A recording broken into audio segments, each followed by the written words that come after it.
할렐루야. 반갑습니다, 여러분. 지난 시간에 주님의 양인 우리가 주님의 양인데도 불구하고 주님의 음성이 아니라 다른 음성을 자꾸 듣게 되는 이유가 뭔지, 그리고 우리가 오직 주님의 음성만을 들으려면 어떻게 해야 하는지, 그 중요한 비결, 중요한 키포인트도 함께 말씀을 드렸습니다. 하나님 음성만을 분명하게 잘 듣기 위한 중요하고도 핵심적인 팁을 지난 영상을 통하여 소개시켜 드렸으니 꼭 참고하시기 바랍니다. 오늘은 하나님의 음성을 못 듣는 가장 본질적인 이유, 왜 우리가 주님의 양인데도 불구하고 주님의 음성을 못 듣는가 하는 그 본질적인 이유에 대해서 함께 나눠보겠습니다. 우리가 하나님의 음성을 듣고 싶다면 하나님의 음성은 특별한 은사나 특별한 능력을 받은 사람들만 들을 수 있다는 생각부터 먼저 내려놔야 합니다.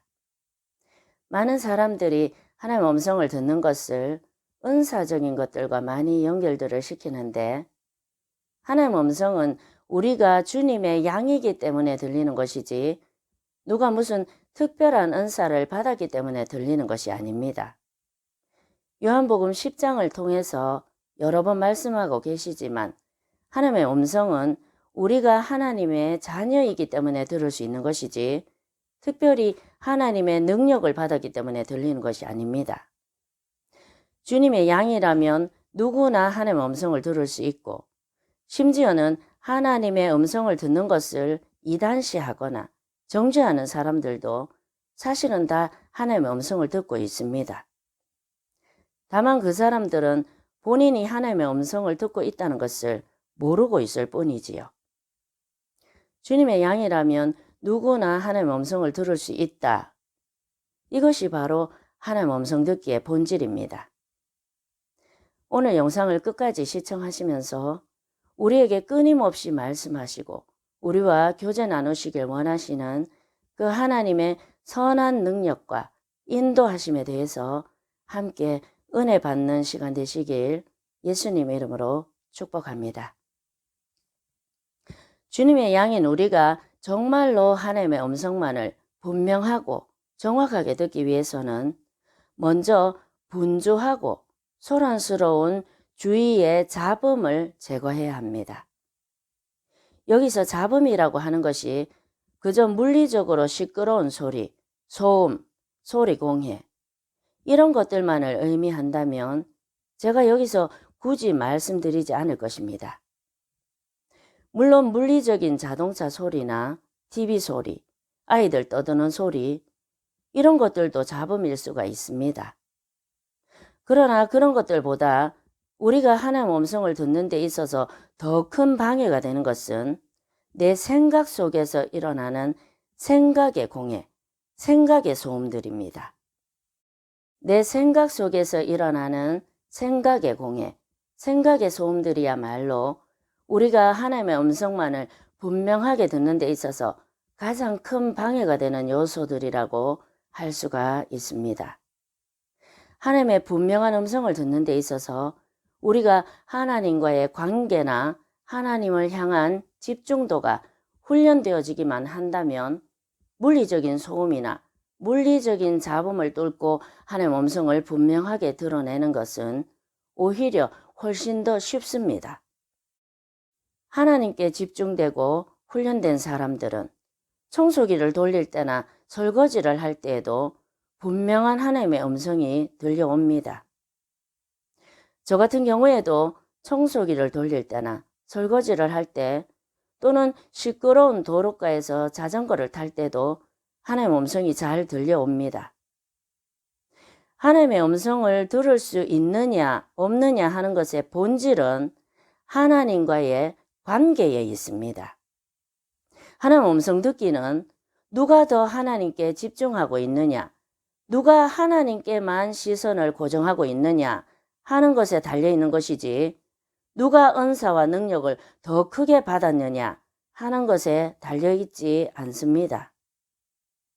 실제로 우리가 하나님의 음성을 들어야 할 때나 또는 하나님의 뜻을 구해야 할 때 내 생각이 많거나 주위 사람들의 생각이나 의견을 많이 듣다 보면 하나님의 음성을 분명하게 들을 수가 없습니다. 하나님의 음성이나 뜻을 구하고자 할 때 아마 가장 어려운 부분이 바로 이 부분이 아닌가 싶은데요. 오랫동안 은사 사역을 하시고 예언 사역을 하신 분들도 본인의 문제나 본인의 자녀의 문제를 결정할 때는 순전한 하나님의 뜻을 듣기가 쉽지 않다고 고백하시는 분들이 의외로 많습니다.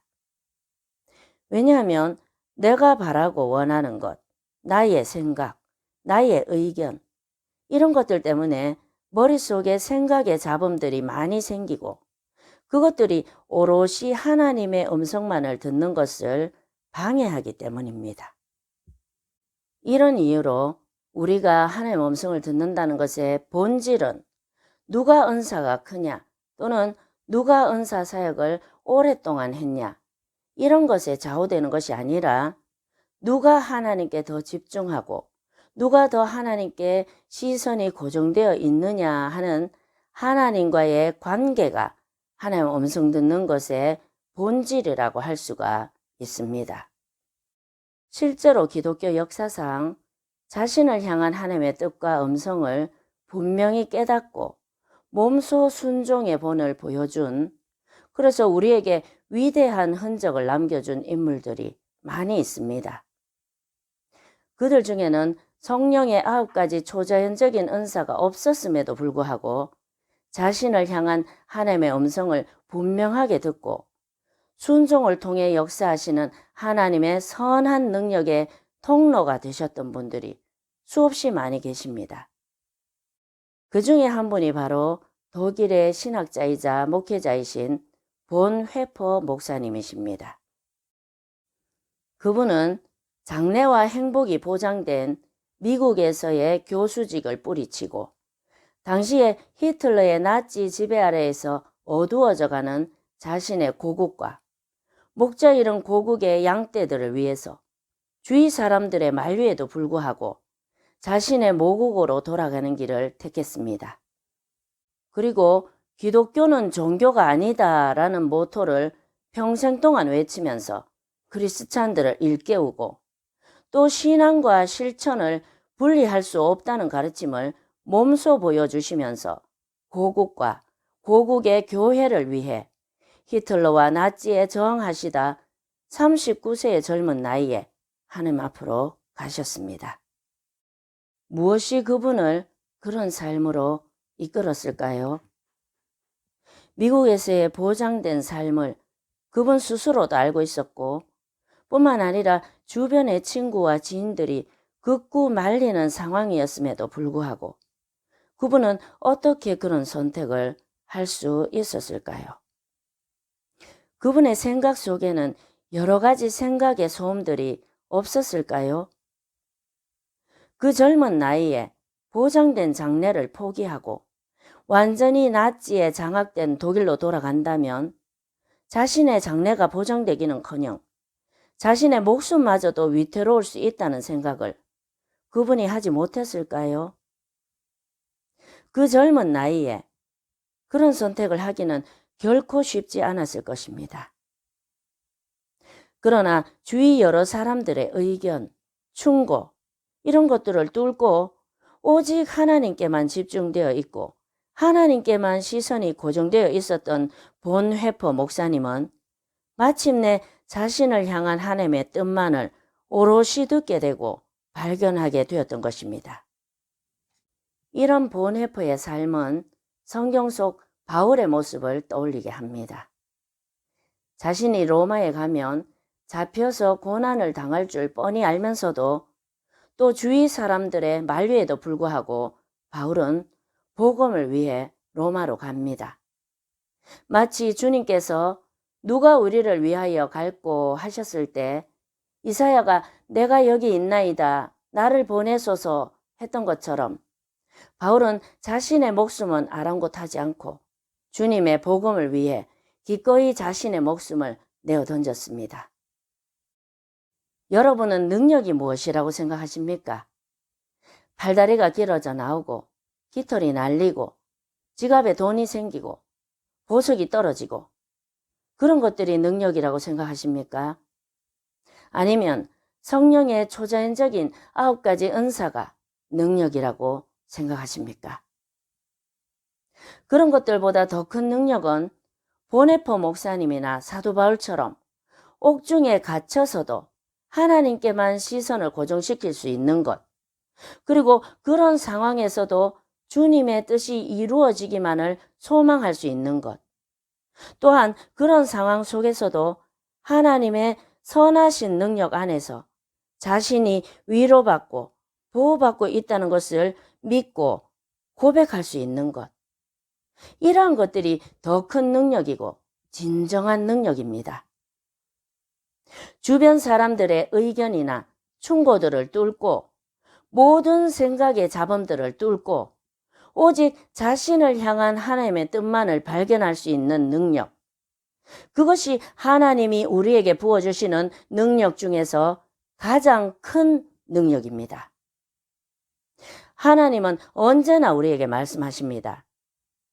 자신의 생각의 공에, 생각의 잡음들을 오롯이 내려놓고 오직 하나님의 뜻만을 구하고자 준비된 자들은 언제든 고요한 중에 하나님의 음성을 들을 수가 있습니다.